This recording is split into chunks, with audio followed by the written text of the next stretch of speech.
Hey everyone, this is Chris Dickinson. Just wanted to touch bases, let you know about our activity. So I'm going to look down here for a little bit.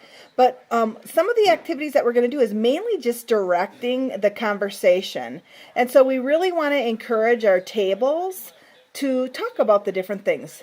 What I would love for each of you to do is to have one scribe. So one person will have some extra paper there and they'll take notes. So that way they can keep track of what needs to, the notes. So that way we can collect them all at the end of the day. And then I'll have somebody type them up and I'll send them to Kimberly and they can send them to everybody. So some of the questions that we're going to be asking is, how do you think different personality styles will respond to the chicken demo? Now, when we're first starting to talk about this, you're like, I don't even know. So you're going to hear some of these different personality styles. And then if you want, I'll have some suggestions that if your table's just like looking around at each other and has no idea what they're talking about, it's no problem. We'll have some things to bring up. The next one will be create a list of 5 booking seeds and discuss which one might appeal to each of the behavioral styles. So I'm going to break it down again, DISC, and I'll talk about all the different character and behavioral traits that those particular personalities have.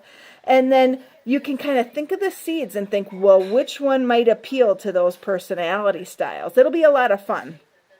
The next one will be share how each personality might act when they walk into a party. You know, one personality might be like the life of the party, and the other one's going to be a little bit more shy and reserved and avoid you like the plague. We're going to talk about that. So that way, it kind of gives you, it's not going to be a pinpoint thing because different people respond in different ways, and sometimes we're a mix of different personalities, but this will be the way that you can figure out who that person is. And you can kind of say, okay, she's more scientific, or this person might be more fun. And then you can kind of pick out, what do I have to say? How do I have to act to be able to get them to book with me? So it'll be a lot of fun there. In addition to that, we're going to create a list of 5 recruiting seeds and discuss which one would appeal to those behavioral styles.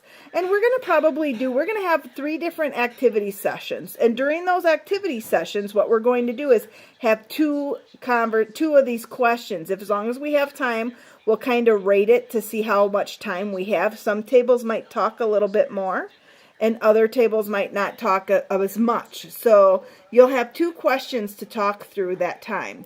We're also going to create a list of closing statements to say to each of the DISC behavioral styles at closing. We have our 3-question close, but one of the things is the D personality is going to be all about the what. The I personality is going to be all about the who. The S personality is going to be all about the when, and the C personality is going to be all about the how. So it's going to be just a different way of wording some of the things that we do, and it will, you can kind of think through and we'll brainstorm with one another with that as well. Then we're also going to create an open-ended question about bookings to use for each of the DISC behavioral styles at checkout. So remember the what, when, who, and how, of course. And then the last one is to create one open-ended question about team building to use for each of the behavioral styles at checkout. And once again, remember what the what, when, how, and who is. And so each person and each table is going to have one scribe who's going to take notes, keep track of everything, and then we'll collect them at the end of the day, and I'll type them up and send them to Kimberly, and she'll email them to everybody who attended. It's going to be a lot of fun. If we have a little extra time, what we're going to do is I printed up, each person will get a printout of different animals. And then at the end of the day, or if we have extra time, you can take a look at it and decide. Each person can say, hey, I think I'm really this. Or another person might say, I think I'm really this. And we can just have a little fun with that. So really excited about sharing all of these different behavioral styles, how to communicate better. I will give you one thing. It's made a tremendous difference since I've been doing this study for the past 6 months to 8 months on my marriage. So it's kind of fun to see how it's going to change your family life too. So have a great day. Talk to you soon.